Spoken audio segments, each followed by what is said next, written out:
Apparently, there was a big fire at Company HCL. When I heard the news, it felt like I had been hit on the head with a hammer because that's where my husband works. I hoped he was okay. I called him, praying he had escaped the fire. The phone rang, and then I heard his voice say, "Hello. Eric, where are you? Are you safe?" I asked, my voice getting louder with relief. He sounded annoyed and said, "What's the matter with you? Why are you talking so loud? I'm at work. Don't call me while I'm working." Then he hung up. At least he wasn't involved in the fire, but his response was strange. "My name is Lisa, and I'm 35 years old. I'm a nurse and work has always been the main part of my life. I got married 6 years ago when I was 29. I felt lucky to get married just before turning 30. I met my husband Eric through a mutual friend. We hit it off right away and have enjoyed our married life in company housing. We've been married for 6 years, but we don't have any children yet. I believe we can build a happy family together." Eric is sometimes self-centered, but he's generally a kind and good person. He shows his love to me, and I feel safe with him. However, lately he's been very busy with work, even working on his days off. He seems tired and doesn't pay much attention to me at home. After dinner, he sits on the sofa with the TV on, but doesn't watch it. He looks at his phone all the time, using the TV as background noise. When I talk to him, he only responds with "yeah" or "oh" or something like that. I thought maybe I said something to make him upset, but I decided he was just tired from his busy work schedule. If he was that tired, I would make sure to bring him lunch and prepare dinner every day. I tried to make our daily lunch and dinner nutritious and well-balanced. Then one day, something strange happened.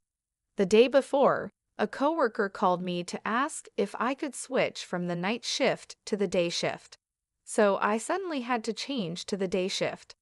I had originally told my husband I would be working the night shift, so I thought I should tell him about the change. But I was busy and ended up emailing him on the same day. I emailed him, saying that I had switched to the day shift and would make dinner and wait for him. But he didn't reply. I thought he was busy at work, so I focused on my own work too. But even after I finished work, he still hadn't responded. He used to reply quickly, even using emojis sometimes. But this time, he only read my message and didn't reply. Is he working so hard, or is this just what happens after 6 years of marriage? Feeling a little sad, I went to the supermarket on my way home from work to buy some ingredients because I decided to cook a nutritious dinner for him again. It was very cold that day, so I decided to make a one-pot dish. I cut up the ingredients and waited for him to come home so I could start cooking right away. But no matter how long I waited, he never came home. He usually arrives home at 8 p.m., but when he finally came home, it was already 10 p.m. "Welcome back. You're home late. Did you have to work overtime?" "Oh yeah, but did you have to work the day shift suddenly?" Yeah. A coworker had an emergency. I was a little late in telling you." "I see. Well, I guess you couldn't help it, but it's a little annoying that you told me on the same day. I might have had plans for a drink or something." "Oh, you're right. I'm sorry." I said that and turned on the stove for the pot. "Oh, you haven't eaten yet?" "No, I thought I'd wait for you." "Well, thanks, but next time you don't have to wait for me." I felt a little sad hearing my husband say that. I waited for the hot pot to boil. It started to simmer, so I served my husband's portion, then mine. I was starving after waiting for him all this time. I was enjoying the hot pot, thinking it was delicious. Then I noticed my husband wasn't eating much. "What's wrong? You don't seem to be eating much," I said. He looked a bit confused and replied, "Oh yes. Actually, I was working late, and a junior colleague bought me a rice bowl, so I'm not really hungry." Okay. You should have told me that before I started making the hot pot," I said, feeling a bit upset.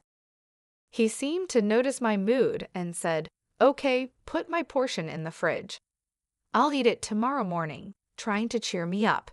Then he lay down on the couch. A few minutes later, he got up and suddenly said, "I'm going for a walk." "That's unusual," I said. "I haven't been getting enough exercise lately, and I've been working late, so I need a change of pace," he answered as he began to get ready to go out.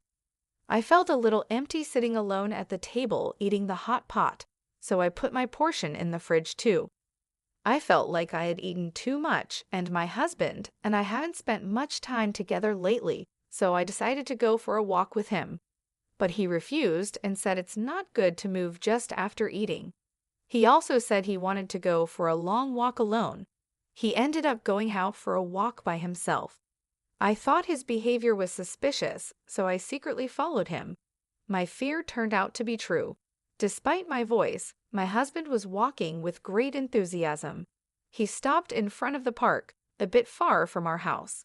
He looked around and seemed to be communicating with someone on his phone. I wondered who he was talking to.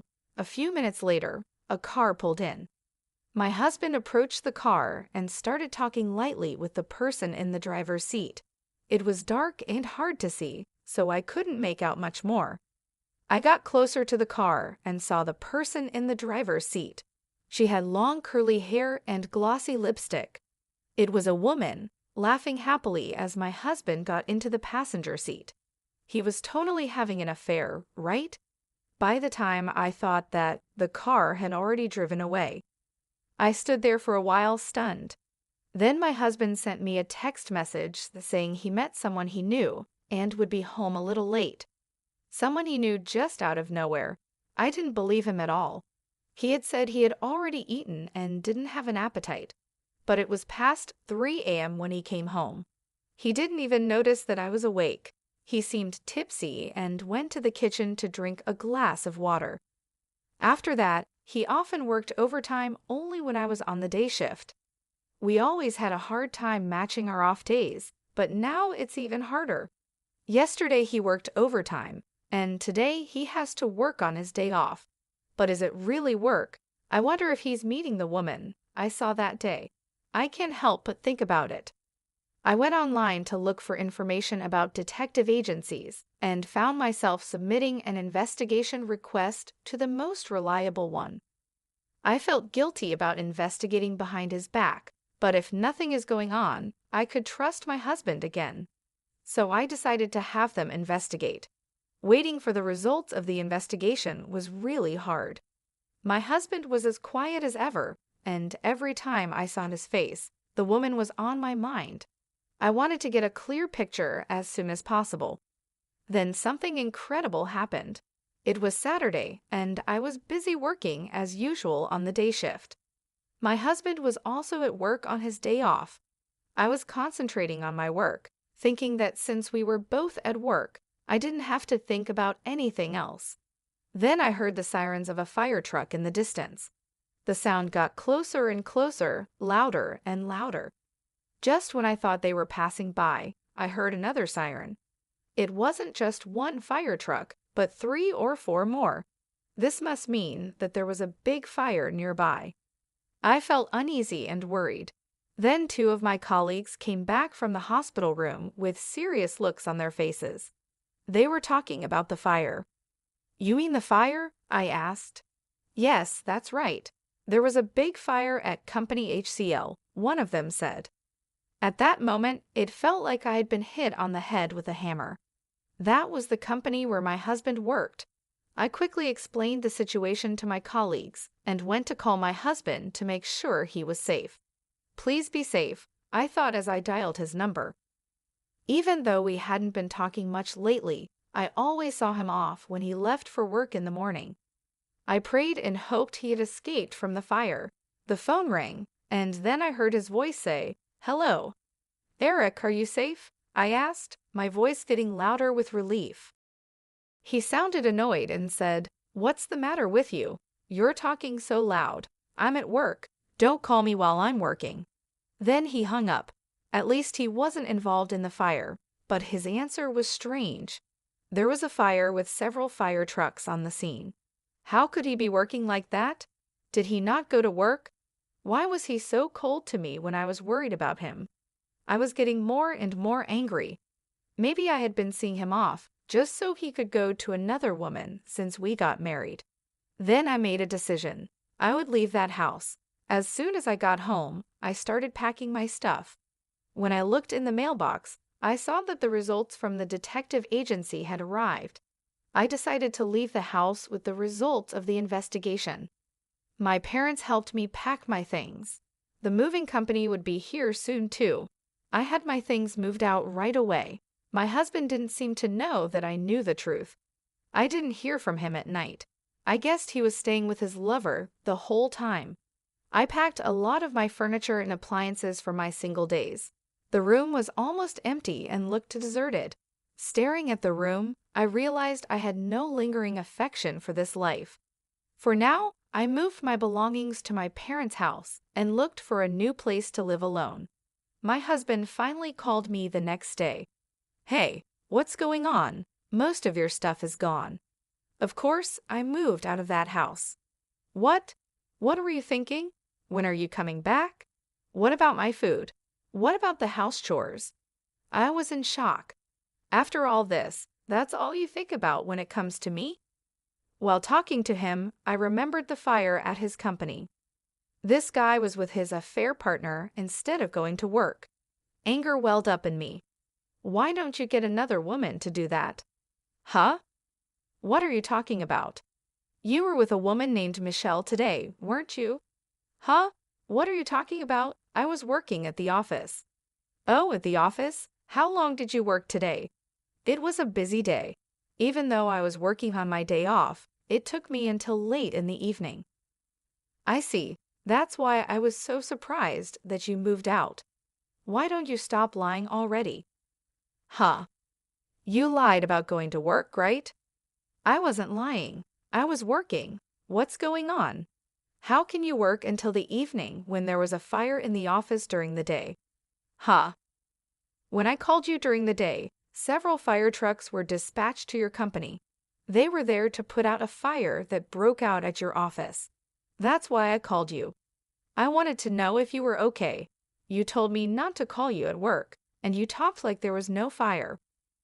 Well, he started to say. And I have evidence of the affair from a detective agency. There's no way for you to get away with this. You have to go through my lawyer from now on. I'll make sure I get the alimony. Oh no, he said, repeatedly begging for my forgiveness and apologizing to me. But I no longer had any affection for him. I'm sorry, but there's no way to fix this. I'm hanging up now. Wait, he pleaded. I went to my lawyer and demanded a divorce and alimony from him. The divorce was finalized, and he couldn't get away with it because of all the evidence. My husband and his affair partner had to pay me a reasonable amount of alimony. It turned out that my husband's partner was a junior colleague at the same workplace. The news of their affair spread through the company quickly. Having an affair when the company was dealing with a fire caused a lot of negativity among their colleagues. My husband and his affair partner are now getting cold stares from everyone around them, and they feel very ashamed of themselves. They really deserve it. Meanwhile, I moved into my new place and started to rebuild my life. My parents were incredibly supportive during this tough time. They helped me pack up my things and settle into my new home. It wasn't easy, but I felt a sense of relief being away from the toxic environment I had been living in. I focused on my job and took on more shifts at the hospital. My colleagues noticed that I was quieter than usual, but they respected my need for space. Slowly, I started to feel more like myself again. I even picked up a new hobby, gardening. It was therapeutic to nurture something and watch it grow. 2 weeks later, I received a letter from my ex-husband. He apologized again and begged for another chance. He wrote about how much he missed me and how miserable he was without me. But his words didn't move me. I had made my decision, and there was no turning back. I replied briefly, telling him that I wished him well, but there was no chance of reconciliation. I hoped he would find a way to be happy, but it wouldn't be with me. It was time for both of us to move on. One day, I ran into an old friend from college. We had lost touch over the years, but it was nice to catch up. She had also gone through a tough breakup and understood what I was going through. We decided to meet regularly, and soon we became close friends again. It felt good to have someone to talk to and share my feelings with. Months passed, and I found myself in a much better place. The pain and anger I had felt started to fade, and I began to look forward to the future. I even started dating again, taking things slow and enjoying getting to know new people. My ex-husband's affair and the divorce were hard lessons, but they taught me a lot about myself and what I want in life. I learned the importance of self-respect and the value of true, supportive relationships. I knew that I deserved better and that I would never settle for anything less again. Life was starting to feel normal again, and I was grateful for the journey I had taken to get there. It wasn't the path I had expected, but it led me to a stronger, happier version of myself, and for that, I was thankful. Meanwhile, I moved to a new apartment and started living a comfortable single life. The new place is cozy, and I feel at peace here. I've been focusing on myself and enjoying the freedom of being on my own. I hope to meet a sincere man in the future, but I'm not in a rush. I'm taking my time because I want to find someone who truly respects and loves me. My job as a nurse is stable and fulfilling. It keeps me busy, and I find joy in helping others. This stability has given me the chance to focus on my personal growth and well-being without the pressure of jumping into another relationship too quickly. I've been spending my free time exploring new hobbies and interests. Gardening has become one of my favorite activities. It's therapeutic to watch my plants grow and flourish, much like I am. Looking back, I think about how she found out about her husband's affair. The fire at his company was unexpected and shocking, but it brought the truth to light. He shouldn't have had an affair to begin with, and it was only a matter of time before she found out. His actions were hurtful, and the consequences he faced were well-deserved. I've also started reconnecting with old friends and making new ones. It's nice to have a supportive social circle. We often go out for dinners, movies, or just have long chats over coffee. These interactions have been crucial in helping me heal and move forward. I've learned a lot from this experience. I've learned to value myself more and to recognize the red flags in a relationship. I've also learned the importance of taking things slow and not rushing into anything. This time, I want to make sure that my next relationship is built on trust, respect, and mutual understanding. For now, I'm content with my single life. I enjoy coming home to a peaceful, quiet apartment. I love having the time to read, cook, and just relax without any worries. My evenings are often spent with a good book or a movie, and sometimes I treat myself to a nice homemade meal or a dessert. I know that finding the right person will happen when the time is right. Until then, I'm focusing on making myself happy and living a fulfilling life. The journey has been tough, but it has also made me stronger and more self-aware. Enjoying my single life as a nurse has been a rewarding experience. I've grown a lot as a person, and I'm excited about what the future holds. I'm taking one day at a time and cherishing every moment. I know that when I do meet someone special, I'll be ready,